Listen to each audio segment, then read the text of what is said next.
Hi hello नमस्कार, मी राजश्री आपल्या सर्वांचं अगदी मनपूर्वक स्वागत करते आजच्या नवीन एका व्हिडिओ व्लॉगमध्ये। तर खूप छान असा निसर्गाच्या सानिध्यातला आजचा व्हिडिओ असणार आहे। नक्की तुम्ही शेवटपर्यंत पहा आणि नवीन असाल तर नक्की लाईक शेअर आणि सबस्क्राईब करा। तर चला, मी माहेरी आहे आणि आमच्या गावाच्या मध्यावरतीच एडेनीपाणी आणि गोटखिंडी या दोन्ही गावांच्या मध्यावरती हे आहे तीर्थक्षेत्र श्री क्षेत्र मल्लिकार्जुन। तर या ठिकाणी आम्ही सगळेजण आलेलो आहोत, पाहुणे आहेत आणि काही घरचे लोक पण आहेत। मी मोराळेचे पाहुणे आहेत आणि वहिनी वगैरे भाऊ वगैरे सगळेजण आहेत।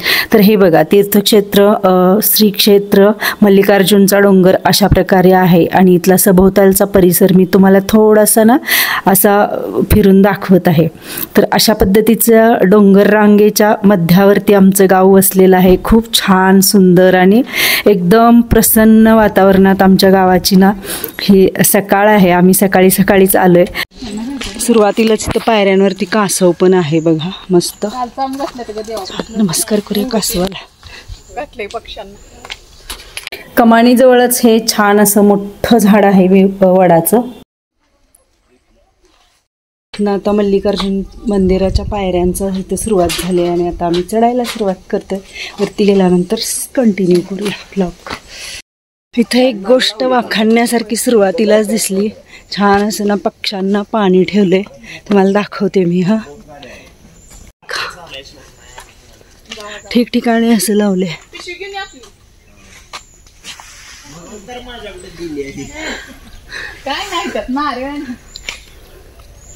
जंगल आहे, जंगल आहे की नाही? पायऱ्या झाल्या बघा किती, 19 मोजत चाललाय। चला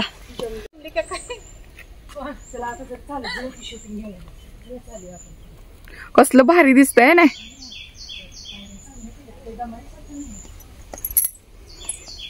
चला, ये मी बोलणार आहे, जरा बोला। इथंच बोला, पुढे जात लागते। 25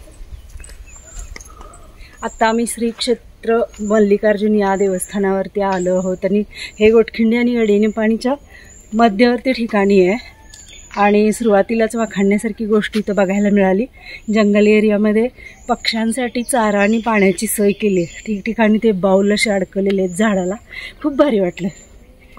चला, आता पायऱ्या चढून आम्ही वर जातोय, दम पण लागणार आहे। वरती गेल्यानंतर आता पुन्हा बोलते।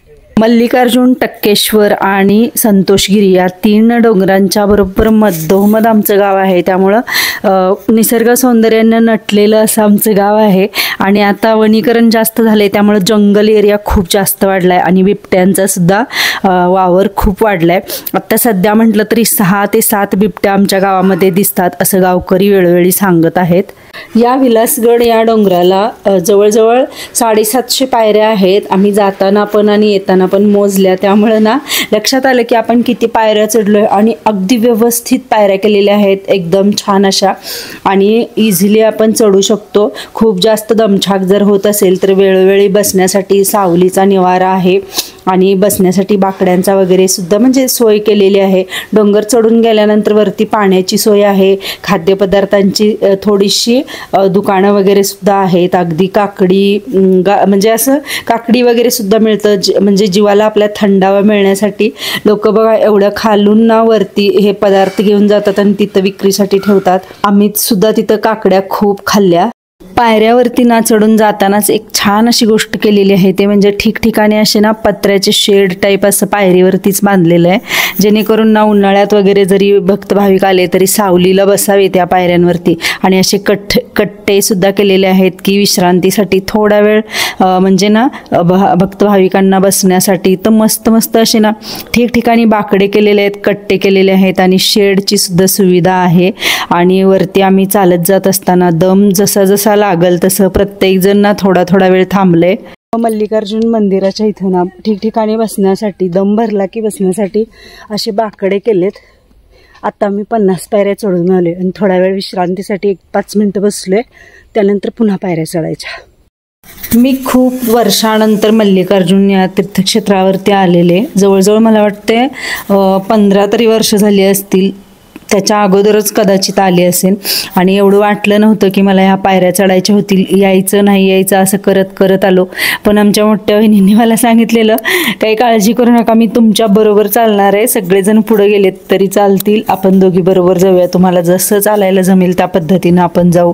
आणि त्यांनी खरंच माझ्याबरोबर चाललं. बऱ्याच वर्षानंतर मी आले आणि त्यानंतर मला लक्षात आलं की एवढ्या वर्षामध्ये कोणतीही सुविधा इथं नव्हती. तर बऱ्यापैकी ना इथं पायऱ्या वगैरे छान केलेल्या आहेत, पक्ष्यांसाठी सुद्धा चारा पाण्याची व्यवस्था केलेली आहे, शेड मारलेले आहेत पत्र्याचे आणि बसण्यासाठी कट्टे किंवा बाकडे सुद्धा केलेले आहेत. आणि वरती सुद्धा ना हा इथला परिसर बघा खूप असा सिक्युअर केला आहे, म्हणजे पोल वगैरे लावलेले आहेत, कारण इथून पूर्ण पंचक्रोशीतलं सगळं दिसतं ना, आसपासची खेडेगावं वगैरे सगळं चारी बाजूची दिसतात. त्यामुळे वरच्या बाजूला ना असे कठडे केलेले आहेत आणि हे खरंच खूप छान वाटलं बघून. म्हणजे काहीतरी सुधारणा एवढ्या 10-12 वर्षामध्ये देवस्थान समितीनं केलेली आहे हे बघून खरंच खूप वाटलं छान. आणि आता इथून आतमध्ये हा मंदिराचा प्रवेशद्वार आहे. तर तिथून आत गेल्यानंतर ना इकडं डाव्या बाजूला छान असे ना नळ वगैरे काढलेले आहेत त्यांनी, तर आपण हातपाय स्वच्छ धुवूनच मंदिरामध्ये प्रवेश करावा. आणि ही गोष्ट खरंच वाखाणण्याजोगी आहे, कारण देवाला जाताना आपण व्यवस्थित हातपाय स्वच्छ धुवून गेलेलं कधीही चांगलं आणि छान दर्शन होण्यासाठी पण आपल्याला मनाला समाधान वाटतं. आता आम्ही इथं स्वच्छ हातपाय धुतले आणि त्यानंतर आम्ही सगळेजण चाललोय आता आतमध्ये मंदिरामध्ये. इथला मंदिर परिसर खूप म्हणजे छान आहे आणि भव्य दिव्य असं आहे, म्हणून तर याला विलासगड असं नाव आहे. अगदी खूप कुणाला माहीत नाही आहे हा विलासगड किंवा श्री क्षेत्र मल्लिकार्जुन म्हटलं जातं, पण याचंच नाव विलासगड आहे हे माहीत नाही आहे बऱ्याच लोकांना. तर अगदी भक्कम दगडी बांधकाम आहे आणि इथं ना शिवाजी महाराज सुद्धा येऊन गेलेले आहेत असा उल्लेख सुद्धा मी खाली तिथं वाचलेला. अर्जुन देवस्थान गोटखिंडी आणि एडेनिपाणी याच्या मध्यावरती आहे. तर ह्या देवस्थानावरती आलोय आणि छान पायऱ्यांचं वगैरे पण चांगल्या केलेत पायऱ्या. जर कुणाला यायचं असेल तर तुम्ही नक्की येऊ शकता. मी इझिली पायऱ्या चढले, त्यामुळे मी तुम्हाला माझा रिव्ह्यू सांगू शकतो. आणि हे बघा, हे जुन्या काळातलं वृंदावन आहे आणि अशी वृंदावनं खूप कमी ठिकाणी बघायला मिळतात. इतकं छान दर्शन वगैरे झालंय मस्त असं आणि छान आहे. मल्लिकार्जुन देवस्थान महादेवाचं ठिकाण आहे. हे पण सांगा की दीपमाळ आहे इथं. आणि जेव्हा यात्रा वगैरे असते त्यावेळी सायंकाळी तर ह्याच्यावरती दीपोत्सव असणारच आहे, पण ते संध्याकाळच्या वेळेला यायला पाहिजे तेव्हा बघायला मिळेल. तर खूप सुंदर आहे, तुम्हाला पण यायचं असेल तर नक्की येऊ शकता. ओम नमः शिवाय, ओम नमः शिवाय, ओम नमः शिवाय, ओम नमः शिवाय. देवगमावली सेवितलिंगम भावविवरदन कारणलिंगम दिनकर कोटि प्रभाकरलिंगम तत्प्रणमामि सदा शिवलिंगम. ओम नमः शिवाय, ओम नमः शिवाय, ओम नमः शिवाय, ओम नमः शिवाय. अष्टदलो परिवेशितलिंगम सर्वसमुद्भवकारणलिंगम अष्टदरिद्रविनाशकलिंगम तत्प्रणमामि सदा शिवलिंगम. ओम नमः शिवाय, ओम नमः शिवाय, ओम नमः शिवाय, ओम नमः शिवाय. सुरगुरसुरवर पूजितलिंगम सुरवण पुष्प समर्चितलिंगम परात्परं परमात्मकलिंगम तत्प्रणमामि सदा शिवलिंगम. ओम नमः शिवाय, ओम नमः शिवाय, ओम नमः शिवाय, ओम नमः शिवाय. सांब सदा शिव सांब सदा शिव सांब सदा शिव सांब सदा शिव सांब सदा शिव सांब सदा शिव सांब सदा शिव सांब सदा शिव सांब सदा शिव सांब सदा शिव सांब सदा शिव सांब सदा शिव सांब सदा शिव सांब सदा शिव सांब सदा शिव सांब सदा शिव.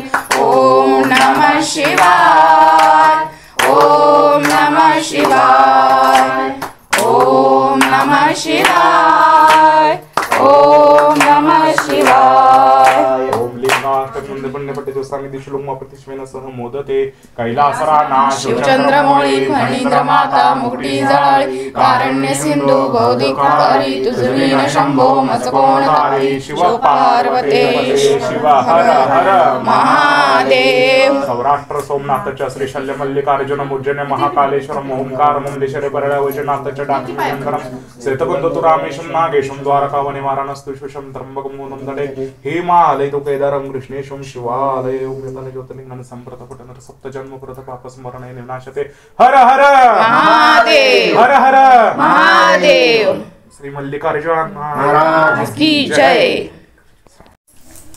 सांगा. ते मल्लिकार्जुन स्थान आहे इथं शिवलिंग आहे स्वयंभू पिंड आहे इथं सगळे वर समोर की पुढं पिंड आहे ती बी स्वामीश्वर स्वयंभू पिंड आहे ती पुढं कोटलिंगाचं इथं मंदिर आहे. बर. आता श्रावणातला काल 3रा सोमवार झाला, आज मंगळवार आहे. आता 4 सोमवार इथं गर्दी असते. हा, खूप गर्दी असते. आणि इतर रोज पूजेला तुम्हीच असताय? किती वाजता? पूजा असते सकाळी 5:30 वाजता पूजा असते, आरती असते. 5, 4:30, 5ला पाणी घालतो इथे सकाळी आणि संध्याकाळी 7, 7:30 वाजता. हा हा. ते सुवासिनीचं काय हे आहे? सुवासिनी सांगितली तिथे म्हणजे समोर काय आहे ते? महात्म्य काय? ती रुसून आलेली होती. हा, ती इथे येऊन देवा मला लपी म्हटल्या, ती देवा तिथे लपविलेली आहे तिला. ती लपविली ती तिचं नुसतं हातच उठले तिथे. हा, म्हणजे कोण आहे ती? ती तुझारपुरातली आहे, तुझारपूरची. बर. ती आल्यावर इथं ती देवानं ही केली, सून होती ती. बर. ती इथे येऊन लपवी म्हटल्यावर ती देवानं तिथंच लपविले तिला मागं. मग आता ते कोपऱ्याला आहे काय हा, तिथं? तिथं समोर आहे. हात दिसते. बर बर. हात दिसते तिथं. तुझारपूरची होती ती. तुझारपूरची. शंभो महादेवा शिवशंकर. छान असं मल्लिकार्जुन महादेवांचं दर्शन झालं. खूप छान आराधना करायला मिळाली आणि आम्हाला ना इथं पुजाऱ्यांनी खूप सगळी माहितीसुद्धा सांगितली. आणि एवढ्या जवळनं दर्शन फक्त ना गडबडीनं व्हायचं, एवढं छान असं दर्शन कधी होत नव्हतं. हे जे तुम्ही महादेवाचं लिंग पाहताय हे आहे कोटीलिंग. महादेवाच्या पिंडीवरती ना छोटे छोटे सुपारीसारखे छोटे छोटे लिंग आहेत, तर त्यामुळं या पिंडीला म्हणतात की कोटीलिंग महादेव.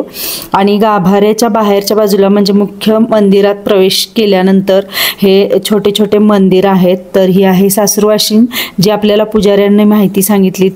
तुळजापूरहून आलेली जी सासुरवाशीन होती, तर देवांनी इथं तिला आसरा दिला आणि इथं लपवून ठेवलं. तर अशा प्रकारे तुम्ही जर श्री क्षेत्र मल्लिकार्जुन किंवा विलासगड या किल्ला आहे, गड आहे आणि श्री क्षेत्र महादेवाचं क्षेत्र आहे, तर इथं भेट देणार असाल तर ही माहिती नक्कीच तुम्हाला उपयुक्त ठरेल. तुम्ही सांगली अष्टाया मार्गे सुद्धा जाऊ शकता, इस्लामपूर मार्गे सुद्धा जाऊ शकता, कराड इस्लामपूर मार्गे सुद्धा येऊ शकता. आणि छान असं हे आमच्या गावाच्या मध्यावरती असणारं हे ठिकाण अगदी डोंगरदऱ्यांमध्ये वसलेलं. कसा वाटला आजचा व्हिडिओ नक्की कमेंट करून सांगा. नवीन असाल तर लाईक, शेअर आणि सबस्क्राईब करा. खूप सुंदर व्ह्यू असा मी टिपण्याचा प्रयत्न केला आहे आणि खरंच खूप छान वाटलं आज. आणि मला सुद्धा ना इतक्या वर्षांनी मी हा डोंगर चढले, त्यामुळे मला सुद्धा समाधान वाटलं की बाबा आपण डोंगर चढू शकतो. चला, सगळ्यांना धन्यवाद.